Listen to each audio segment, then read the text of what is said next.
patrimoni mundial, terra escollida pel gran imperi dels romans. Imperial Tàrraco, les teves platges són basades pel nostre estimat mar, el blau Mediterrani del gran imperi romà.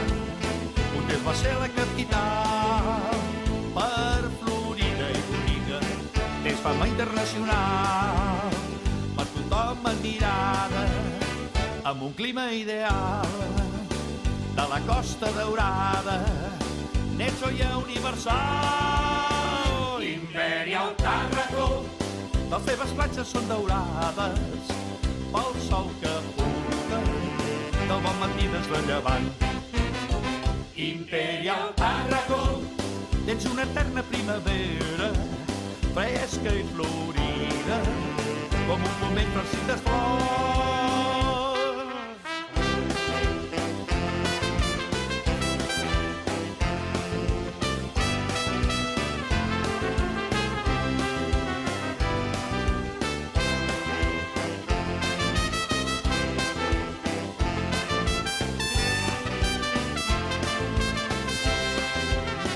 Del gran imperi romà, un temps va ser la capital per Florida i bonica, és fama internacional per tothom admirada, amb un clima ideal de la Costa Daurada, net joia universal. Imperial Tàrraco, les teves platges són daurades pel sol que apunta de bon matí des de llevant.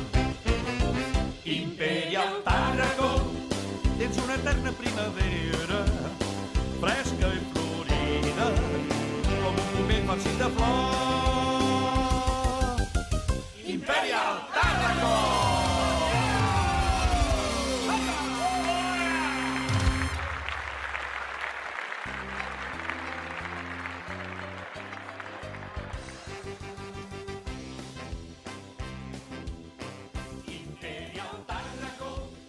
Ets patrimoni mundial, terra escollida pel gran imperi dels romans.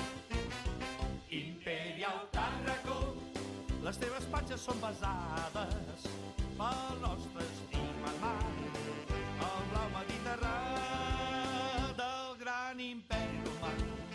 Un temps va ser la capital per Florida i bonica, tens fama internacional per tothom admirada, amb un clima ideal de la Costa Daurada, net joia universal. Imperial Tàrraco, les teves platges són daurades pel sol que apunta del bon matí des de llevant. Imperial Tàrraco, tens una eterna primavera fresca i florida com un moment farcit de flors.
Entremig he fet unes notes d'un concert molt famós. Algú sabria dir-me... De l'Albenis.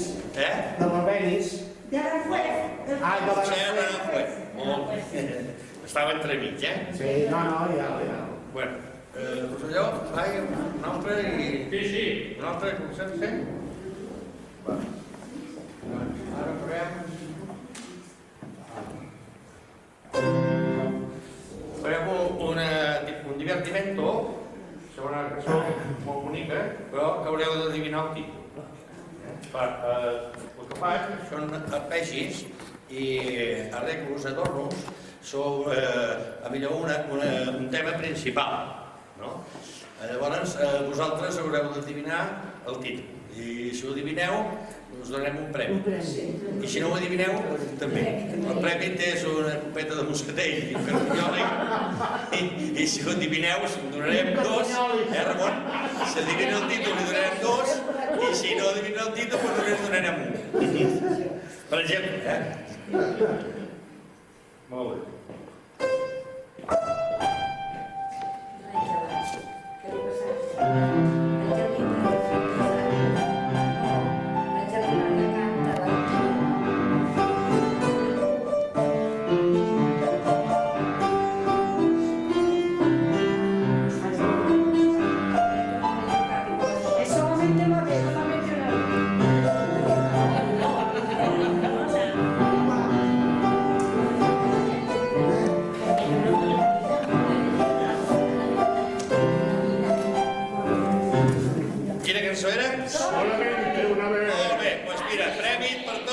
passa el Ramon amb el premi.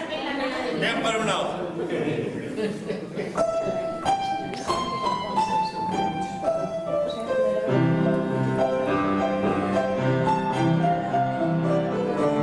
Aquesta, en los jardines de Granada. En los jardines de Granada.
En los jardines de Granada. Molt bé, premi per a Isabel.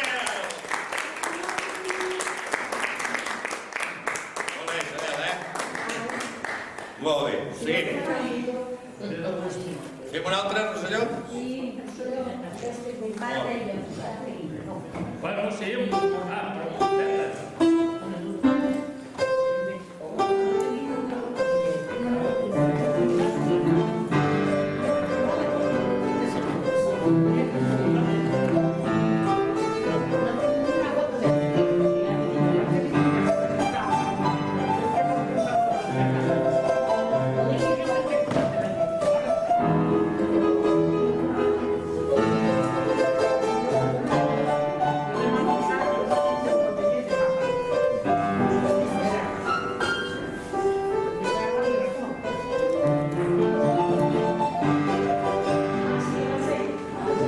Ya lo sé. Es cuando vuelva a tu lado. Es cuando vuelva a tu lado. Sí, cuando vuelva a tu lado.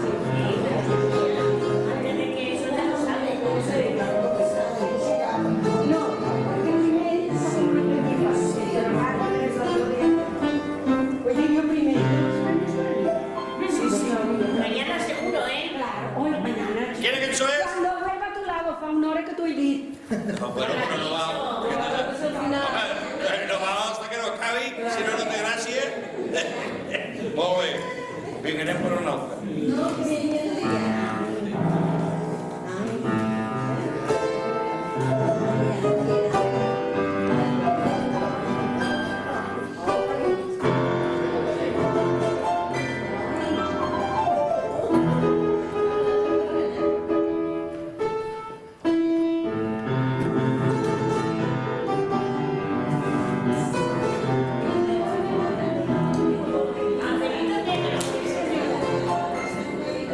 El que digui el títol mentre es toco, desqualificat.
misteu a tothom, no? Sí, Ja està. tothom està segur. Molt bé. Som-hi, doncs. Bé, després més, Bueno, hem d'agrair al Jordi, president, el senyor de la FIFA. Està pagada, ja acabat.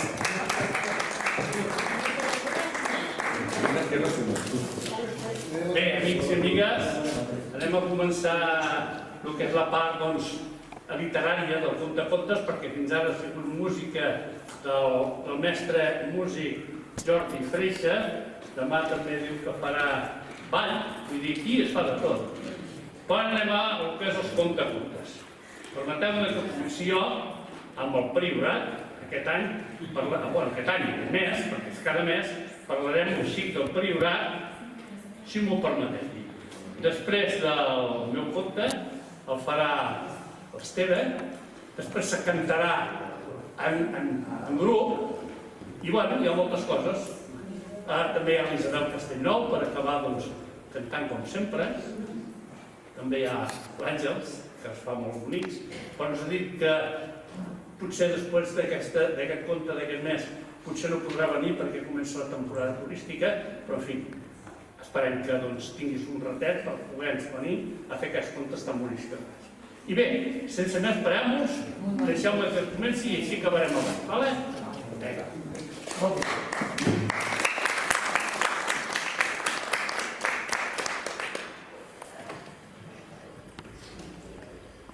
Bé, sí, quien antes acaba, antes acaba. Ai, quien antes comienza, antes acaba. Bé, es volia... Com ja sabeu, som aficionats a la poesia, fem un llibre cada any, i aquesta vegada, mirant dintre dels meus manuscrits, he trobat una poesia que fa referència als contes. Permeteu-me un curtet, permeteu-me que us la diga, perquè té molt a veure amb el que són els contes, tant se val per canalla com per grans. I diu així: Vet-lo aquí una vegada, el conte de nou començava, transportat per la paraula entre la il·lusió infantil i la faula. El contista amanerava el gest i la veu greu es modulava. Feien quelcom per a viure aquella gent esforçada d'antany, arrabassadors continus del pedruscall prioratí, per superar el fred intens, que és molt de l'hivern, per proveir-se del poc pa de cada dia, de la verdura imprescindible, dintre d'aquest posat del priorat, que diem que tots són marges, imprescindible a la nostra minsa, magra dieta mediterrània, perquè evidentment és el Mediterrani. Per treure'n la força, per trascar per aquells camins, fixeu-vos bé, tot el dia amunt i avall, tant se val al darrere del bestiar com al darrere de la minsa agricultura que tenien. Fer marges contínuament, esllavissats, i cavar i recavar les vinyes increïbles, cavar perquè no s'hi podia entrar ni tan sols ni llaurar, moltes d'elles. Era per un cert, se feia un racó, i tot allò s'havia d'acabar, amics meus, si existeix i és, i això és el que estic explicant aquí a la meva manera, clar, pobret de mi, però doncs perquè vostè, en fi, si són tan amables, doncs se'n faci una mica d'idea. Vinyes increïbles a les pendents del bosc roquisser. El vi miraculós pot ser l'artífex d'aquella sobrehumana empremta, que fou capaç de colonitzar la terra pobra i magra i freda del Priorat. Uns pobles potser més que d'altres, però no obstant, tots pocs s'aparten a l'essència del denominador comú de la comarca. La Cartoixa, com a centre aglutinador de la riquesa, entre cometes, avui arruïnada totalment, perquè són ruïnes però que s'estan recuperant, sembla irradiar la mateixa llum d'antigor, perquè és quasi que és màgic, la llum que irradia. És que si aneu un dia, mireu aquestes coses, esteu pendents, veieu i veureu que mana, jo no sé què mana en aquelles pedres, Però doncs, almenys a mi, sempre que els he visitat, sempre m'han donat la mateixa... m'han frapat igualment.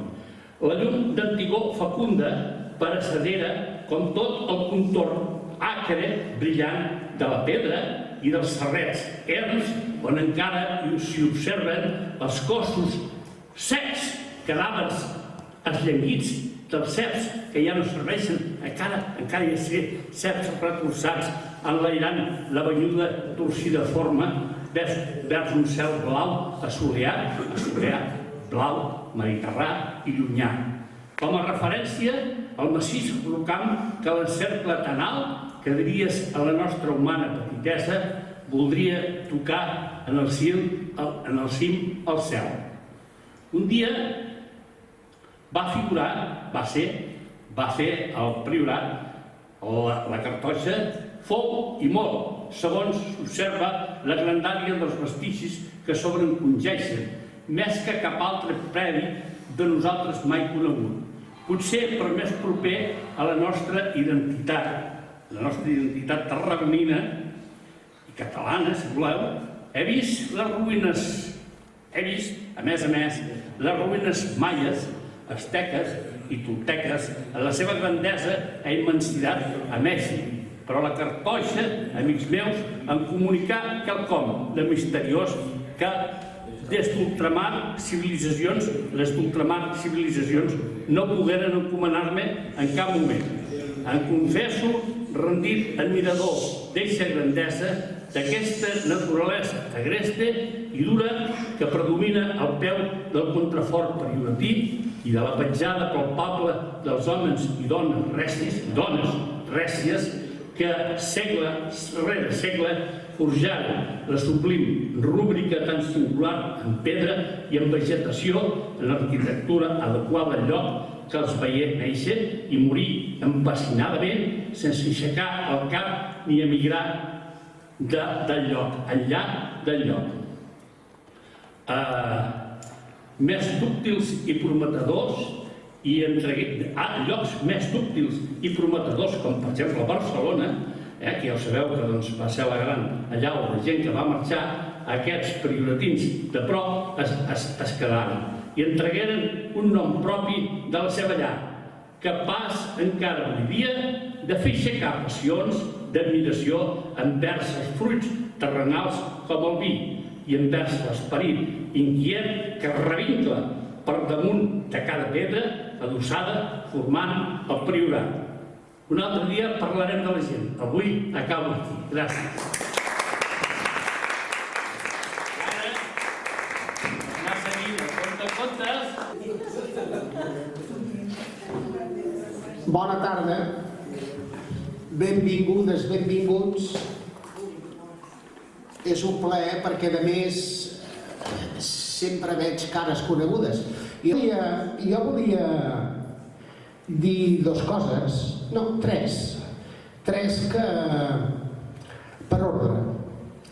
Un és que fent menció a la terra del Priorat és curiós perquè m'ha vingut a la memòria de que a l'època dels raïms, fa uns quants segles, parlant del vi, tot el que avui és, i més, evidentment, les terres que avui conformen Sant Sadurní, que és terra de cava, a l'època dels sarraïns era una terra que ningú se la mirava. És a dir, Catalunya tenia un contorn, si no vaig errat, de la part nord de Lleida, donava la volta cap a el que avui seria Montblanc i Poblet.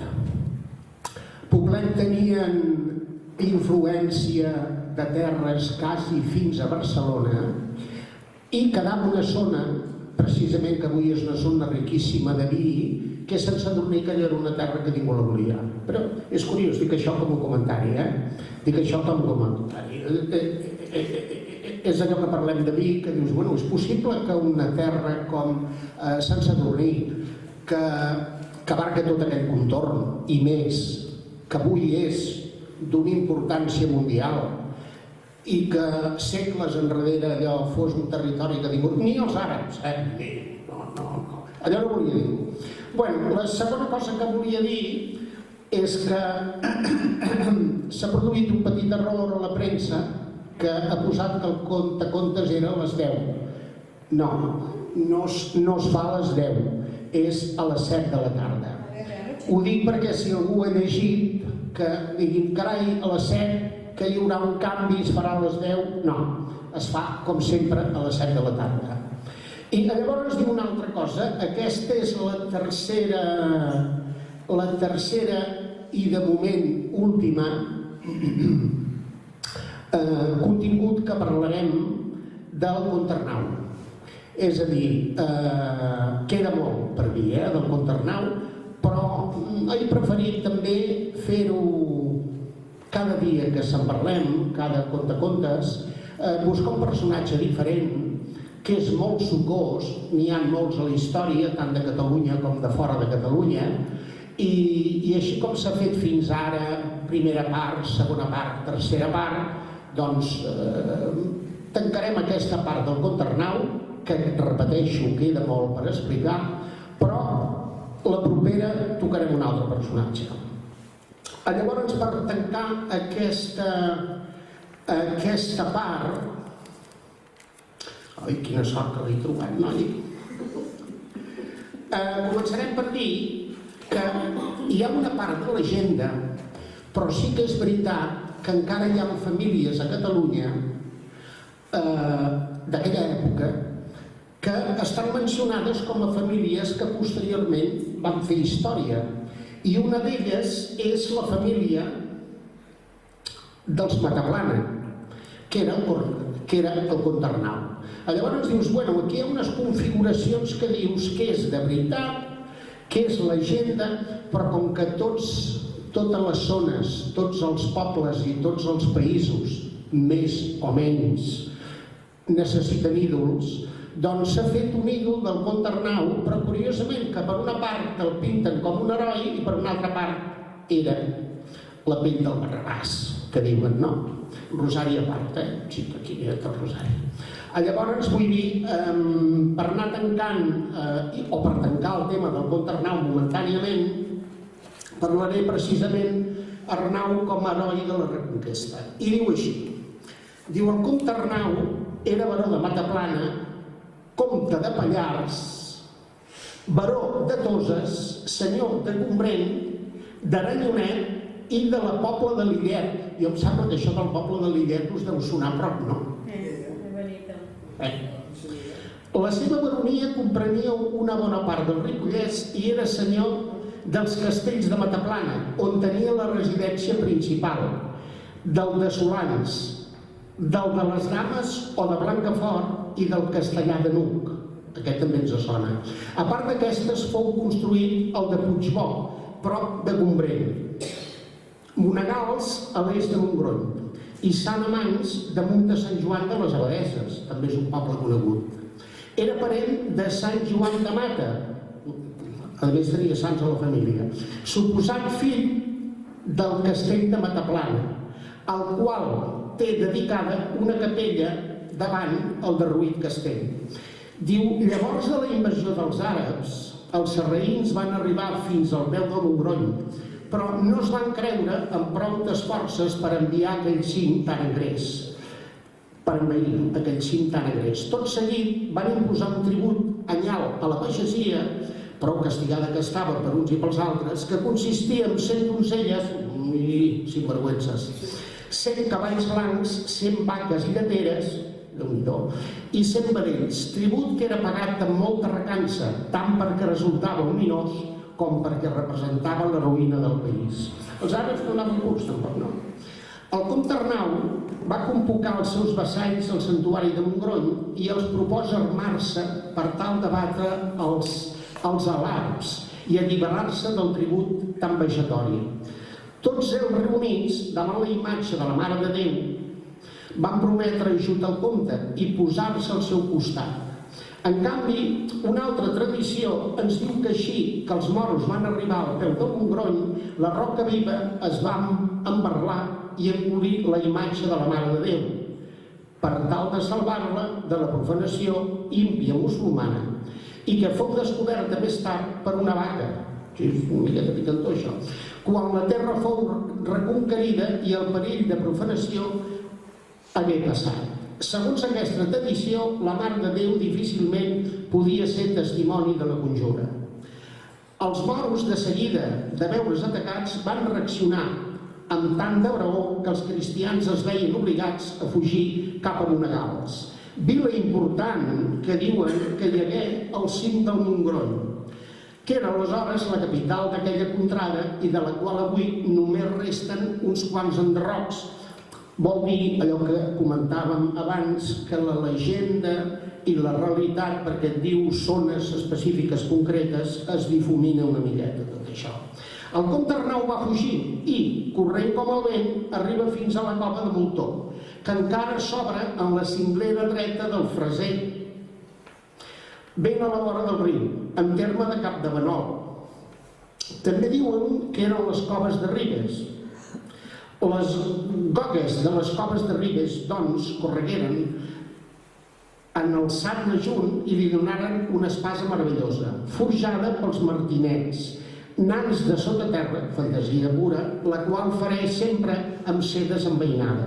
Els moros el van perseguir, però no se sentiren lleugers per a pujar aquell cingle tan espadat, i van allear un enginy, amuntegant el brancatge de molts arbres i en feren com una mena d'escala. Així pogueren assolir la cova. El comte, però, des de la boca armant de la seva espasa, els anava aventant espasades tal com se li anaven presentant. Es va matar tants que encara fins no fa gaire temps hom trobava per aquelles verals ossos dels molts sarraïns caiguts. Finalment van comprendre que si persistien en llur afany no en quedaria ni un i decidiren deixar-lo estar. Mentre els sarraïns tractaven de batre el comte, els seus pagesos havien reaccionat del contratemps sofert. A tocs de corn faren córrer la nova del que havia passat. Tots novament van aplegar-se plens de coratge i armats fins a les dents i desferen els guardians del castell on residia el rei moro i el van matar. Aquesta batalla va produir-se al paratge anomenat els Closos i que, segons veu popular, en altre temps se n'havia dit els Enclosos, fent referència a l'exèrcit moro que, de retorn al batre del comte, fou enclòs pels de Gombrèn, que els esperaven. Hom de trobar per aquells varals ossos humans i sobretot mitges llunes de ferro dels que havien portat els sarraïns en llurs turbants com a ensenya del maometisme. Fixeu-vos que aquí es mescla realitat, ficció. En certa manera podríem considerar aquest un símil de la covadonga asturiana, allò que dèiem que tots busquen i d'altres que en trobaríem a la història. Només que en aquest cas es vol narrar el naixement de Catalunya mitjançant un heroi com Arnau. Heroi per una part, sinvergüença i despòtic per una altra part. És ben cert que la reconquesta de les terres catalanes es va iniciar segurament al Ripollès, que és conegut com el Bressol de Catalunya, això diuen. Per tota aquella rodalia va córrer la veu de la gran victòria assolida pels pagesos del comte contra els sarraïns, i foren molts els que van sumar-se al moviment de redempció i de rebel·lió i les emprengueren contra els àrabs, que d'aquella embestida hagueren de recular fins a Alpens. El Montgrony fou, doncs, segons la tradició, on s'inicia la reconquesta de la terra del poder agrarer. I el comte Arnau en fou el cabdill i el propulsor. Conta també la tradició que el comte va foragitar els moros de tota la contrada, llevant un escamot de molt valents que, manats per un reietó, aquí no diu el nom, s'havien fet forts al castell de Lillet. Aquesta població sí que em sona. Tots els intents fets per desencallevar-los havien resultat inútils. Un dia que feia una boira molt espessa, el comte plegà ràpidament tota la seva gent i a correcuita va construir un monestir de monjos de la pobla de Lillet. L'endemà, quan la boira s'esvaí, els moros es trobaven amb aquell cerubi com sorgit de la terra, tot radiant de creus i de signes de Cris, l'acció dels quals no van poder resistir i abandonaren el castell. De tot és ben sabut la misteriosa capacitat del comte per portar a terme obres increïbles, com ara construir un monestir en una sola nit. Però d'aquests poders, que també són malèfics, en parlarem més endavant. No ens donarà temps. Altres tradicions conten que el caudill visigot Quintilià, fugint de la invasió garena, va refugiar-se al Montgroll, que era pràcticament inaccessible. Allí se sentí segur i tractà d'organitzar unes forces pel tal d'emprendre la reconquesta. Com que no coneixia el país ni sabia on podia acudir i de qui es podia refiar, ara ben just, va demanar ajut al comte Arnau, que gaudia d'un gran prestigi, per efecte del qual va plegar un fort exèrcit que va acampar a Comarmada, paratge que abans era conegut amb un altre nom i que passa a anomenar-se així des d'aleshores. Aquí dono momentàniament tancat el tema del comte Arnau. He volgut llegir una miqueta els parangons que fem amb els puestos. Fa a l'inici, quan jo em vaig iniciar amb el contacontes, un dels temes que em va interessar, que potser vull ampliar temes i fer-lo potser més, encara si cap més enriquidor, és dels Miquelets. Els Miquelets, dic això perquè fent una miqueta de parangó que he volgut posar el comte Arnau entre l'heroïcitat i ja diuen aquí que era un cert malèfic. Anava a dir que, per exemple, els Miquelets ens han fet una imatge d'uns personatges, uns herois, i se n'ha fet glòria. Bé, passa amb els Miquelets també. Tots els països necessiten herois i necessiten personatges per escriure llibres que, en definitiva, un de personatge que vull tocar és el Roger de Llúria, també, però tot això ho parlarem més endavant. Vols que cantem, doncs, ara com anem de temps? Gràcies per l'atenció. Ja farem amb el Jordi per preparar quelcom de cant, no? Perquè hem incorporat al nostre repertori del nostre grup de veneres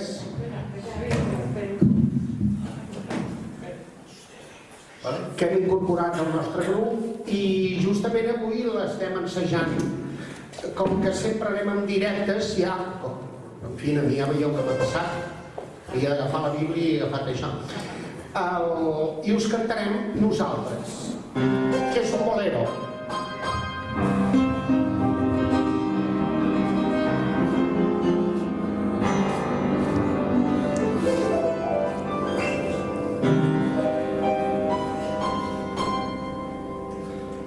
Escolta'm bé, vull dir-te alguna cosa que potser no t'esperis, dolorosa pot ser. Escolta'm bé, encara que toqui el cor, necessito dir-ho i així ho faré. Nosaltres, que vam ser molt feliços, que des de que ens vam veure, que hem parat d'estimar-nos,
tronca de carinyo, t'estimo amb tot el cor.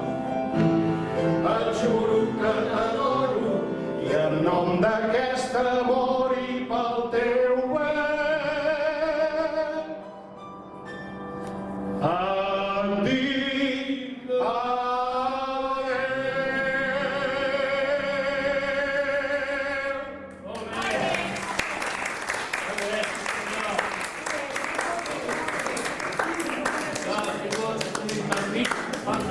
Sense ensenyar, en directe. Molt bé, molt bé. Doncs ara, de lo bo se fa esperar. I després, el Jordi farà la Miguel i l'Isabel Castellnou es cantarà el que ella vulgui. Sí, se'm sent, no? Vale. No et borri. Don't worry, be happy. Vale, bona tarda a tothom i gràcies per assistir. El que us llegiré avui és una mica real, val? Hi ha una mica de ficció, però va passar malauradament, bueno, ja ho veurem, el 27 de febrer del 2016. Val? Comença així. Diu, un suau murmuri del vent m'ha desvellat de mitjanit. Una mica més ràpid. He alçat la persiana creient-me que eres tu. Parla el micro. Hola, hola? Sí. Sí? Vale, torno a començar, vale? Un suau murmuri del vent m'ha desvellat de mitjanit. He alçat la persiana creient-me que eres tu. Sobre la reprisa de la finestra he trobat la teva carta, plena d'estimació. Comença així. Estimada mestresseta, segurament estaràs intentant percebre la meva olor en els racons on jeia, jugava, saltava. Inclús n'hauràs volgut raspallar els palets de sobre la capsa on darrerament m'agradava estar-hi, estones quan em feia la dormida i tu delerosament m'observaves. Sé que l'esperança de tornar-me a tindre s'ha esquinçat, com l'albada pinta un nou matí en el cel. Doncs ja sabràs que he marxat del teu costat involuntàriament, degut a un accident, i un veí t'haurà dit que em van atropellar a la carretera. T'hauràs sentit impotent, amb ràbia, al sentir la meva pèrdua. No vull que et sentis d'aquesta manera. Arrecera't dels bons moments que hem passat juntes, recordant tots els matins quan em posaves al menjar, quan m'acariciaves, quan em lliuraves aquells dolços petons, quan em cridaves pel meu nom, Ioneta. M'encantava tant quan em deies, Ioneta, la meva doneta escuada, degut a la meva cua curta. I jo, tota joiosa, la movia ronronejant. També recordaràs quan et demanava per sortir i obries la finestra de la cuina, m'acariciaves i em deies, vés en compte. Et vindrà a la memòria quan em vas adoptar junt amb els meus germans i la meva mare. Ens vas estabilitzar i em vaig tornar més carinyosa. No m'oblidaré quan queia la tarda i entrava pel graig o et rascava la persiana de la teva habitació per avisar-te que ja era a casa. I quantes nits m'arrecerava a vora teu sobre el llit, dormíem plàcidament junt amb els altres gatets. Aviat m'enlairaré darrere de l'arc de Sant Martí, on diuen que hi ha el cel de les mascotes. Que sàpigues que m'emporto molt, molt d'amor. M'has estimat tant que et recordaré sempre i t'estaré molt agraïda per tota la cura que has tingut de mi. Et vull demanar perdó per haver sigut tan tremenda, per haver volgut descobrir més indrets, allunyant del nostre jardí. Tu saps que he sigut l'autèntica felina, una mica inquieta.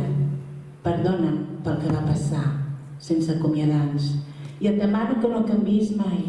Continua estimant les teves mascotes, els meus amics, acarona'ls. M'agradava tant quan m'acaronaves. Lliura-li's el teu amor. Tens tant per donar que és molt difícil deixar-te d'estimar. Recordaré les teves paraules carinyoses quan jugàvem plegades en el jardí, quan m'amagava i tu em buscaves. També me'n recordaré dels meus amics felins que m'han buscat i m'han trobat a faltar com tu. Sé que estaràs trista per la meva pèrdua, però no oblidis de somriure, doncs quan somrius estàs tan maca que nosaltres, els felins, ho percebem, encara que no ho sembli els teus sentiments. Ens entristim quan estàs trista, ens alegrem quan estàs il·lusionada, ens emocionem quan sentim la teva estima. Sé que no m'oblidaràs mai, jo tampoc. Omple't de caliu, d'aquests dolços records. T'estimaré sempre, la teva Ioneta. Perquè Anna va perdre la meva Ioneta. Gràcies, Molt sentimental i molt bonic. Molt bé. Una pena no sentir-se de bé, ara Sí. ho sentim molt bé. Ai, llàstima. Perdoneu, No. Perquè Fantàstic. no... Gràcies. Molt bé, gràcies, Àngel. Serà l'editorial.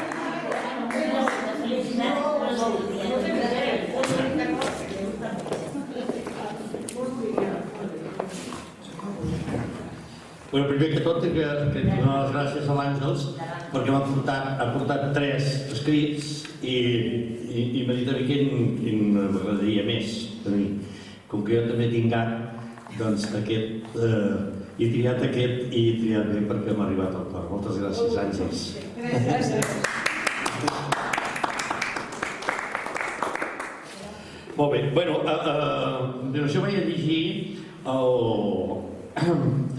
l'editorial d'aquest mes, que és una editorial una mica trista. Per això, doncs, com que el Ramon diu avui no diré cap acudit, però com que ell n'ha dit un, doncs llavors jo dic, bueno, doncs jo també diré un altre, però en realitat no és un més que res per trencar una mica, perquè el que ve a continuació de l'editorial és bastant trist, lamentable, però bueno, que s'ha de recordar.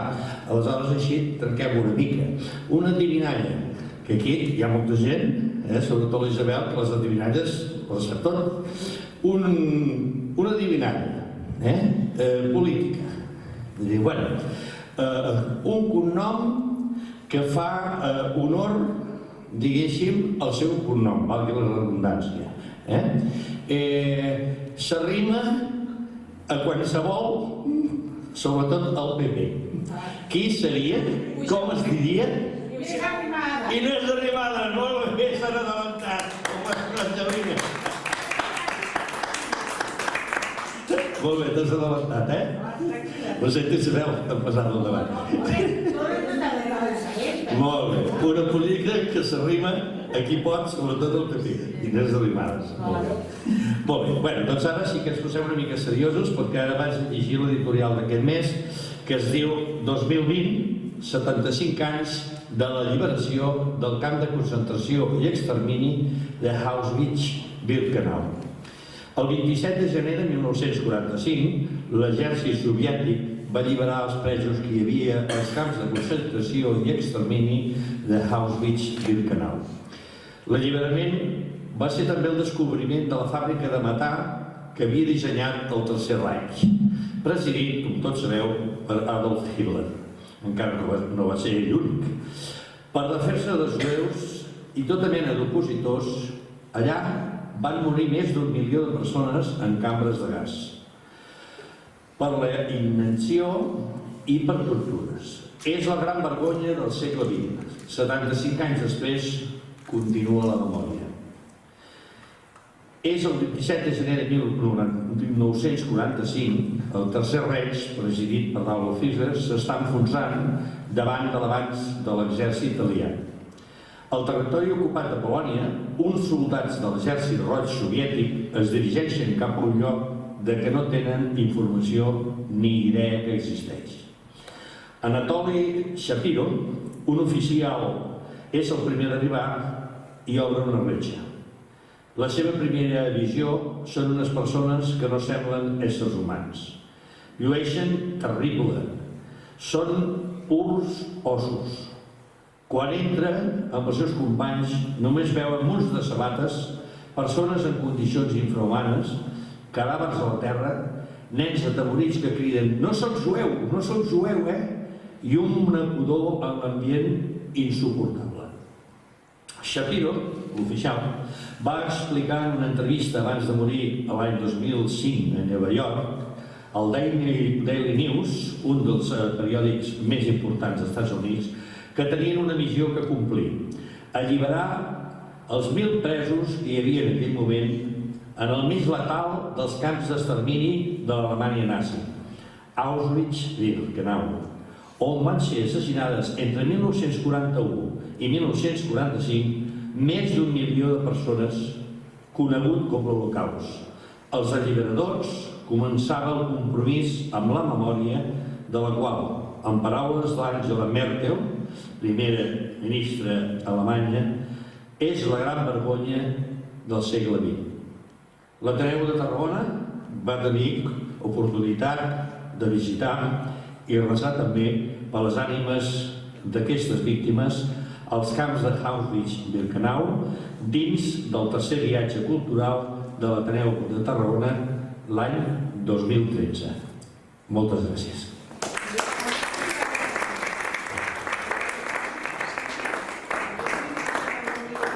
Molt bé. Història trista, però història a la fi. Així que Isabel Castellnou, sisplau, fem el fi de festa i haurem fet l'horeta, no ens podem queixar, Una horeta i cada un cap a casa seva.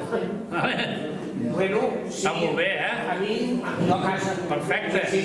A casa ben acompanyat, Vinga, la Isabel Castellnou. Gràcies, Isabel. Sí. Bona nit. Es cantaré la Balanguera, que la Balanguera és l'himne de les Illes Balears. I diu així.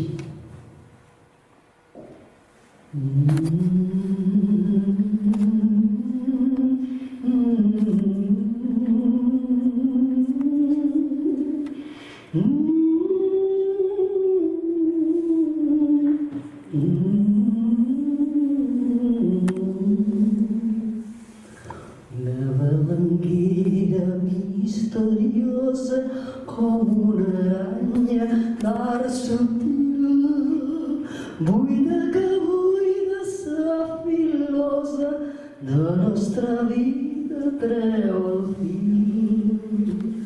Com una part que ve que fila teixint la tela per demà.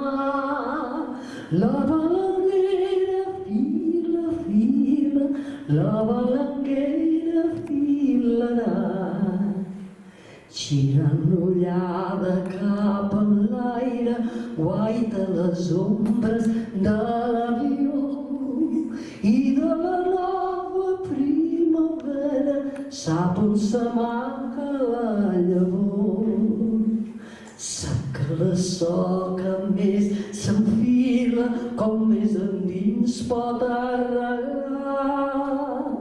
La balanguera fila, fila, la balanguera filarà. Com un empar que ve que fila, teixint la tela per demà. La balanguera fila, fila, la balanguera filarà. De tradicions i d'esperança tix la senyera del jovent, com qui fa un vel de noviatge de cavalleres or i argent. De l'infantesa que s'enfila, de la bellura que se'n va. La balanguera fila, fila, la balanguera filarà. Com una part que ve que vila, teixint la tela per demà. La balanguera fila, fila, la balanguera filarà. Molt bé, molt bé!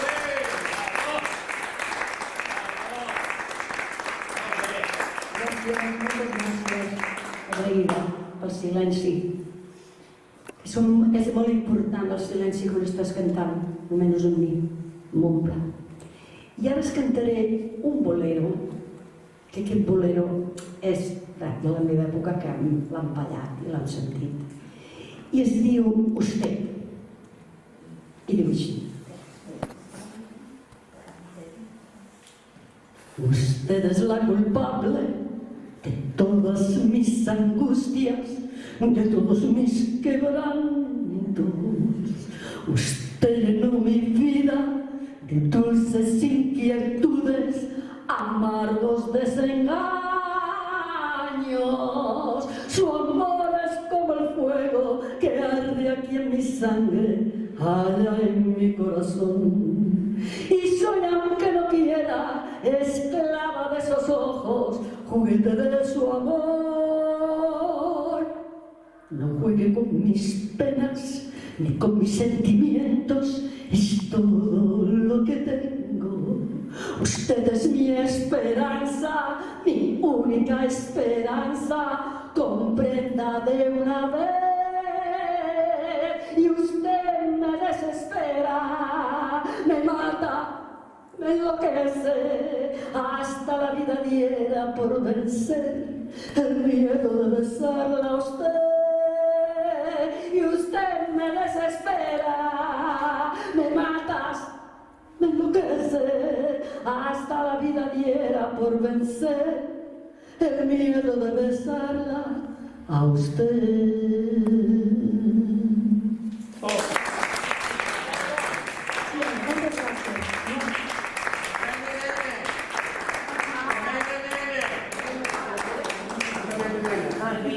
Aquest és un couplet català. Bueno, jo quan canto un rebena nena, clar, porto molt passarrell, el remero m'ho pico el cul i aquí fa mai vestit diferent. I diu així. No hi ha res com el còctel que els homes faci obrir la gana, tant per menjar com estimar, no s'inventar millor tisana. Per fer un còctel ben fet es agafa dintre un pot un tros de gel trinxat i el cúmul de licor. Es tapa el prop, després agafa amb dues mans. Arriba el moment de començar el treball. La nineta ha relliscat i una espina s'ha clavat. Remena, remena, nena, remena, remena, nena. No reposis ni un moment, si remenes força estona, la barreja surt més bona, el client deixes content. Remena, remena, nena. I una noia llogat a casa Sant Marquès, que sap fer molts guisats, més no sap fer el còctel, però diu el veïnat que l'home és complacent. La noia l'ha engrescat i canta amb tots rient. La relleta l'ha llistat i una nina s'ha clavat. Remena, remena, nena, remena, remena, nena. No reposis ni un moment, si remenes força estona, la barreja surt més bona, el client deixes content. Remena, remena, nena. Gràcies, festina, festina. Gràcies a tu per ser tan maca i tan esplèndida. Gràcies, Isabel. I gràcies a tots els participants d'aquest conte que voldrien que repetim cada final de mes perquè ens hi posem tot el nostre amor i el nostre interès. Amics, fins a la propera. Gràcies a tots. Vinga.